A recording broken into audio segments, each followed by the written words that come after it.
ವೀಕ್ಷಕರೇ, ನಮ್ಮ ಚಳ್ಳಕೆರೆ ಟಿವಿಗೆ ಸ್ವಾಗತ. ಇಂದಿನ ಪ್ರಮುಖ ಸುದ್ದಿ. ಚಳ್ಳಕೆರೆ ನಗರದ ಹೃದಯ ಭಾಗದಲ್ಲಿರುವ ಕಂಬಳಿ ಮಾರುಕಟ್ಟೆಯ ವಾಣಿಜ್ಯ ಮಳಿಗೆಗಳ ಹಂಚಿಕೆ ಮತ್ತು ನಿವೇಶನ ವಿತರಣೆಯಲ್ಲಿ ಸರ್ಕಾರದ ನಿಯಮಾವಳಿಗಳನ್ನು ಪಾಲಿಸದೆ ಸರ್ಕಾರದ ಬೊಕ್ಕಸಕ್ಕೆ ನಷ್ಟ ಉಂಟು ಮಾಡಲಾಗಿದೆ ಎಂಬ ಆರೋಪ ಕೇಳಿಬಂದಿದೆ. ಕೆಆರ್ಎಸ್ ಪಕ್ಷದ ರಾಜ್ಯ ಕಾರ್ಯಕಾರಿ ಸಮಿತಿ ಪದಾಧಿಕಾರಿ ನಗರಂಗೆರೆ ಸಿ ಮಹೇಶ್ ಮಾತನಾಡಿ, ಪ್ರಸ್ತುತ ಮಾರುಕಟ್ಟೆಯ ಎಸ್ಆರ್ ದರದ ಪ್ರಕಾರ ಹಣ ಪಾವತಿಸಿ ವಾಣಿಜ್ಯ ನಿವೇಶನ ಪಡೆಯಬೇಕಾಗಿದ್ದು, ಆದರೆ ಕೆಲವು ಕಡೆ ನಿಯಮ ಉಲ್ಲಂಘನೆ ನಡೆದಿದೆ ಎಂದು ದೂರಿದ್ದಾರೆ. ಸಚಿವ ಸಂಪುಟದ ತೀರ್ಮಾನದಂತೆ ಸರ್ಕಾರದ ಆದಾಯಕ್ಕೆ ಹಾನಿ ಉಂಟು ಮಾಡುವ ಅಧಿಕಾರಿಗಳ ವಿರುದ್ಧ ಕಾನೂನು ಕ್ರಮ ಜರುಗಿಸಬೇಕು ಎಂದು ಆಗ್ರಹಿಸಿದ್ದಾರೆ. ಕಂಬಳಿ ಮಾರುಕಟ್ಟೆಯ ವಾಣಿಜ್ಯ ಮಳಿಗೆ ಮತ್ತು ನಿವೇಶನಗಳಿಗೆ ಮಾತ್ರ ಗುತ್ತಿಗೆ ನೀಡಲಾಗಿದ್ದರೂ ಕೆಲವರು ಮೊದಲ ಮಹಡಿ ನಿರ್ಮಾಣ ಮಾಡಿಕೊಂಡಿರುವುದು ಗಮನಕ್ಕೆ ಬಂದಿದೆ. ಇದರಿಂದ ನಿಯಮಬಾಹಿರ ನಿರ್ಮಾಣ ಹಾಗೂ ಭ್ರಷ್ಟಾಚಾರ ನಡೆದಿರುವ ಶಂಕೆ ವ್ಯಕ್ತವಾಗಿದೆ ಎಂದು ಹೇಳಿದ್ದಾರೆ.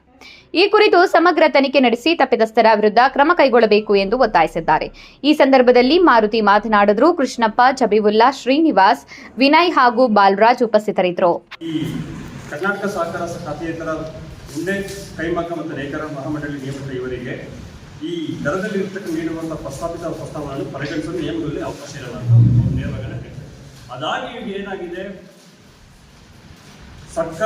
ಸಂಪುಟ ಸರ್ಕಾರದಲ್ಲಿ ಈ ವಿಚಾರವನ್ನ ಅಲ್ಲಿ ಪ್ರಸ್ತಾವನೆ ಆದಂಥ ಸಂದರ್ಭದಲ್ಲಿ ಅಂದರೆ 79 ಲಕ್ಷ ರೂಪಾಯಿಗಳಿಗೆ 10ರಷ್ಟು ಮಾತ್ರ ಹಣವನ್ನು ಕಟ್ಟಿಸ್ಕೊಳ್ಳಿ ಅಂತ ಸಂಪುಟ ಚರ್ಚೆಯಲ್ಲಿ ಆಗುತ್ತೆ. ಅಲ್ಲಿಗೆ 7,90,000 ಆಸ್ಪಾಸಲ್ಲಿ ಬರುತ್ತೆ. 7,90,000 ಅದು ಅದಕ್ಕೆ 18% ಆಫ್ GST ಟ್ಯಾಕ್ಸ್ ಬರುತ್ತೆ. ಅದು ಕೆಲವು ಸರಿ 8 ಲಕ್ಷ ಸಮಥಿಂಗ್ ಬರುತ್ತೆ. ಅಂದರೆ ಒಟ್ಟಾರೆ ನೋಡಿ, ಈಗ 79-80 ಲಕ್ಷ ರೂಪಾಯಿ ಹಣ ಕೇವಲ 8 ಲಕ್ಷ ರೂಪಾಯಿ ಕಟ್ಸ್ಕೊಂಡ್ರೆ ಈ ಸರ್ಕಾರ ಕೂಡ ಇದರಲ್ಲಿ ಎಷ್ಟು ಇನ್ವಾಲ್ವ್ಮೆಂಟ್ ಆಗಿದೆ ಅನ್ನೋದು. ಸರ್ಕಾರದ ಪ್ರಕಾರ ಎಷ್ಟು ಕಟ್ಟಿಸಬೇಕು, ಇವರು ಎಷ್ಟು ಕಟ್ಟಿಸಿದ್ದಾರೆ?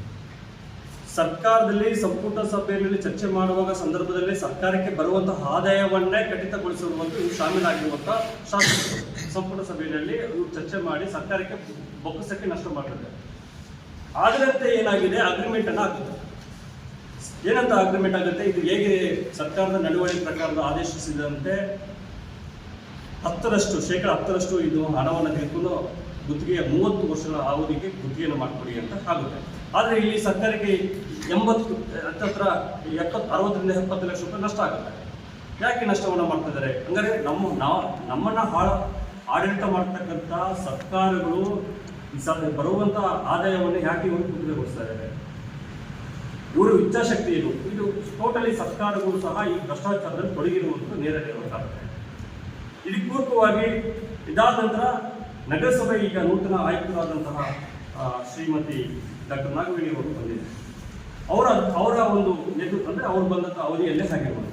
ಅವರು ಬಂದಂಥ ಅವಧಿಯಲ್ಲಿ ಅಗ್ರಿಮೆಂಟನ್ನು ಆಗಿದೆ. ಏನಾಗಿದೆ, ಯಥಾ ಪ್ರಕಾರ ಸರ್ಕಾರದ ನಡವಳಿಕೆ ಪ್ರಕಾರ ಏನಿದೆ ಆ ನಡವಳಿಕೆ ಪ್ರಕಾರ 10% ಹಣವನ್ನು ಪಾವತಿಸಿಕೊಂಡು ಏನು RTGS ಡ್ಯೂಟಿ ಪ್ರಕಾರವಾಗಿ ಏನೆಲ್ಲ ಆಗಬೇಕು ಅದೆಲ್ಲವೂ ಮಾಡಿದ್ದಾರೆ. ಆದರೆ ಇಲ್ಲಿ ಸಂಪೂರ್ಣವಾಗಿ ಹೇಳಿದರೆ ನೆಲ ಅಂತಸ್ತು ಮತ್ತು ಮಹಡಿ, 1ನೇ ಮಹಡಿ, ಮೊದಲ ಅಂತಸ್ತಿನ ಹೈಟ್ ಇಲ್ಲಿ ಸಂಪೂರ್ಣವಾಗಿ ಹೇಳಿದ್ದಾರೆ. ಕೇವಲ ಜಾಗವನ್ನು ನಿವೇಶನಕ್ಕೆ ಮಾತ್ರ 10% ನಾವು ಪಾವತಿಸ್ಕೊಂಡಿದ್ದೇವೆ. ಇನ್ನು ಉಳಿದಂತೆ ಮೊದಲ ಅಂತಸ್ತು ಮತ್ತು ಕೆಳಗಡ ಅಂತಸ್ತಿನ ನಾವು ಅಂದರೆ ಪಾಟಿದಾರರು ಅಲ್ಲಿಯ ಅಧ್ಯಕ್ಷರುಗಳು ಹೇಳಿದರೆ ನಾವು ಅದಕ್ಕೆ ಮುಂದುವರೆದು ನಮ್ಮ ಗಮನದಲ್ಲಿ ಪಾವತಿಸ್ತೇವೆ ಅಂತ ಹೇಳಿದ್ದಾರೆ. ಯಾಕೆ ಈ ರೀತಿ ಮಾಡಿದ್ದಾರೆ? ಯಥಾಸ್ಥಿತಿ ಸತ್ಯಾಂಶದಲ್ಲಿ ಏನಿದೆ ಅಧಿಕಾರ ತಿಳ್ಕೋಬೇಕು. ಕಾನೂನು ನಿವೇಶನ ಎಲ್ಲಿದೆ? ಯಾಕೆ ಈ ಥರ ಸರ್ಕಾರ ಯಾಕೆ ಈ ಥರ ಒಂದು ಬರುವಂಥ ನಿಜವಾದಂಥ ತೆರಿಗೆ ಹಣವನ್ನು ಈ ರೀತಿ ಯಾರ ಪರವಾಗಿ ಇವರು ಕೆಲಸವನ್ನು ನಿರ್ವಹಿಸ್ತಾ ಇದ್ದಾರೆ ಅನ್ನೋದು ಇವತ್ತಿದೆ. ಸರ್ಕಾರಕ್ಕೆ ಮೋಸ ಮಾಡೋದು ಒಂದು ರೀತಿ, ಈ ಕೊಡುವಂತಹ ವಿಚಾರಗಳು ಒಂದು ರೀತಿ ಒಟ್ಟಾರೆ. ಹಾಗಾಗಿ ಈ ಮೂಲಕ ನಾನು ನೇರವಾಗಿ ಕರ್ನಾಟಕ ರಾಷ್ಟ್ರ ಸಮಿತಿ ಪಕ್ಷ ಚಳ್ಳಕೆರೆ ತಾಲೂಕಿನ ಪದಾಧಿಕಾರಿಗಳು ಹಾಗೂ ನಾವೆಲ್ಲರೂ ಈ ವಿಚಾರವನ್ನು ತಿಳಿಸ್ತೇವೆ. ಸರ್ಕಾರ ಇದು ನೇರವಾಗಿ ಮೋಸವನ್ನು ಮಾಡಿ ಭ್ರಷ್ಟಾಚಾರ ಮುಳುಗಿದೆ ಅನ್ನೋದು ಸ್ಪಷ್ಟವಾಗಿ ಕಂಡಿದೆ. ಈ ಕೂಡಲೇ ಈ ಆದೇಶವನ್ನು ರದ್ದುಪಡಿಸಿ ಯಥಾಸ್ಥಿತಿ ನಮ್ಮ ನಗರಸಭೆಗೆ ಬರುವಂತಹ ಆದಾಯವನ್ನು ಏನಿದೆ SR ವ್ಯಾಲ್ಯೂ ಪ್ರಕಾರ ದಯವಿಟ್ಟು ಅದನ್ನು ಮಾಡಿಕೊಡ್ಬೇಕು ಅಂತ ಈ ಮೂಲಕ ಆಗ್ರಹಿಸ್ತಾ ಇದ್ದೀವಿ. ಇದು ಒಂದು ವಿಚಾರ. ಬಂದಂತಹ ಆಯುಕ್ತ ಶ್ರೀಮತಿ ನಾಗವೇಣಿ ಅವರಿಗೆ ಸಾಕಷ್ಟು ಒಳ್ಳೆಯ ಕೆಲಸಗಳು ಮಾಡಿದ್ದಾರೆ. ಅದರ ಬಗ್ಗೆ ನಾವು ಏನು ಬೇರೆ ರೀತಿಯಾದಂತಹ ಅಭಿಪ್ರಾಯಗಳೇನಿಲ್ಲ. ಆದರೆ ರಾಜಕಾಲುವೆ ನೀವು ಗಮನಿಸಿರ್ತೀರ, ಆ ರಾಜಕಾರಣಿಯಲ್ಲಿ ಒಂದು ಬ್ರಿಡ್ಜ್ ಕನ್ಸ್ಟ್ರಕ್ಷನ್ ಆಗ್ತಾ ಇದೆ ಅಂದ್ರೆ ಆ ಕಡೆಗೆ ನಿಮಗೆ ಗೊತ್ತಿದೆ, ರಾಜಕಾಲುವೆಯ ಮೂಲ ಸ್ವರೂಪವನ್ನು ಯಾವುದೇ ರೀತಿಯ ಅಡಚಣೆ ಮಾಡೋದಾಗ್ಲಿ, ಅದನ್ನ ಡಿಸ್ಟರ್ಬ್ ಮಾಡೋದಾಗ್ಲಿ ಅವಕಾಶ ಇಲ್ಲ ಅನ್ನೋದು ಹೇಗೆ ಅನುಮತಿಸಿದ್ರು. ಯಾವ ಪ್ಲೇಸಲ್ಲಿ ಆಗ್ತಿದೆ? ಅದು ಚರ್ಚಿಂದ ಮುಂದೆ ಪಕ್ಕದಲ್ಲಿ ಆ ಲೇಔಟು ಅದ್ಯಾವುದು ಬಡಗಿ ತಿಪ್ಪೇಸ್ವಾಮಿ ನಂತರ ಅಲ್ಲೇ ಬರುತ್ತೆ ಅಲ್ಲ ಕಾಲುವೆ ಇದೆ, ಚರ್ಚ್ ಪಕ್ಕದ ಕಾಲುವೆ ಇದೆ, ರಾಜ ಕಾಲುವೆ ಅಲ್ಲಿ ಅದಾದ್ರೆ ಬಡಗಿ ತಿಪ್ಪೇಸ್ವಾಮಿ ಅವ್ರಿಗೆ ಹೋಗೋಕ್ಕೆ ಬ್ರಿಡ್ಜ್ ಮಾಡಿದ್ದಾರೆ, ಅದರಂತೆ ಇನ್ನೊಬ್ರು ಬ್ರಿಡ್ಜ್ ಮಾಡ್ತಾ ಇದ್ದಾರೆ. ಆದ್ರೆ ಇಷ್ಟು ಬ್ರಿಡ್ಜ್ಗಳನ್ನು ಮಾಡ್ಕೊಳಕ್ಕೆ ಅವಕಾಶ ಇದೆ.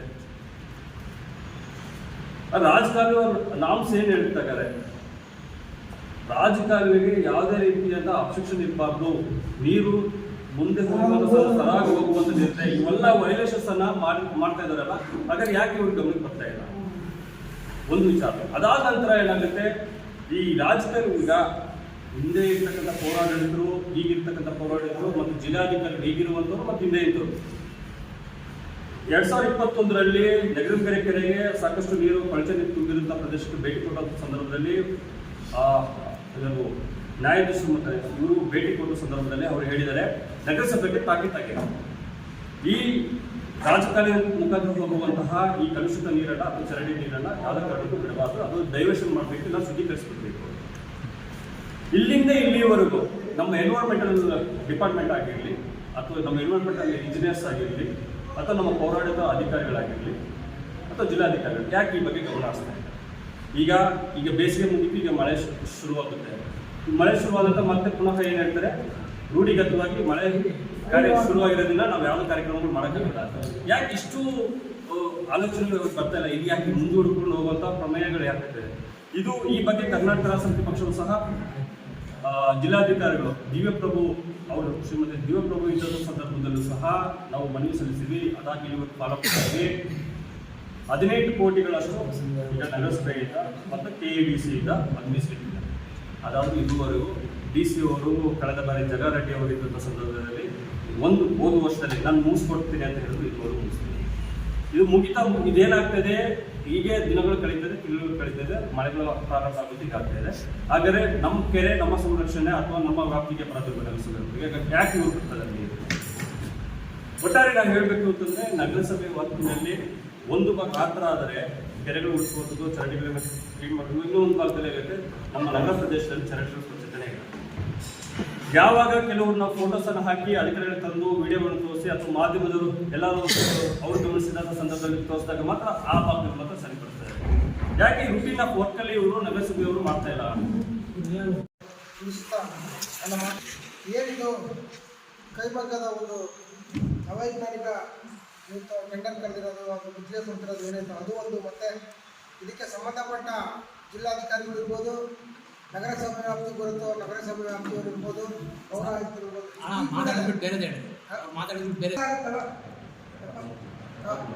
79 ಲಕ್ಷ ರೂಪಾಯಿ ನಗರಸಭೆಗೆ ಆದಾಯ ಬರುತ್ತಲ್ಲ, ಅದ್ಯಾಕೆ ಪೋಲ್ ಮಾಡಬೇಕು ಇವರು. ನಗರಸಭೆ ಈಗಲೇ ನಿಮಗೆ ಗೊತ್ತಾಗ್ತೈತೆ, ಈಗ ಎಲ್ಲ ಫ್ರೀ ಪಂಚ ಯೋಜನೆಗಳು ಬಿಟ್ಟು ಏನಾಗ್ತೈತೆ, ಈಗ ಕಾಮಗಾರಿಗಳೆಲ್ಲ ತುಂಬ ವಿಳಂಬವಾಗ್ತದೆ. ಆ ದುಡ್ಡಿಲ್ಲ ಸರ್ಕಾರ ಪೋಲ್ ಮಾಡ್ತೈತೆ, ಸರ್ಕಾರ ಮುಂದೈತೆ, ಅದು ನಮಗೆ ಗೊತ್ತಿಲ್ಲ. ಈ ಕೂಡಲೇ ಇದನ್ನು ರದ್ದುಗೊಳಿಸಿ ಹೊಸದಾಗಿ ಇದು ಏನು ಮಾಡ್ತಿದ್ದಾರೋ, ಇದು ಸರ್ಕಾರಕ್ಕೆ ಎಷ್ಟು ಬೊಕ್ಕಸಕ್ಕೆ ಲಾಸ್ ಆಗ್ತೈತೆ, ಅದು ಸರ್ಕಾರಿ ಅಧಿಕಾರಿಗಳು ನಗರಸಭೆಯವರು ಅವರೇ ತಿಳಿಸ್ಕೊಡ್ಬೇಕಾಗಿ ನಾನು ಅವರಲ್ಲಿ ಕೇಳ್ಕೊಳ್ತೇನೆ.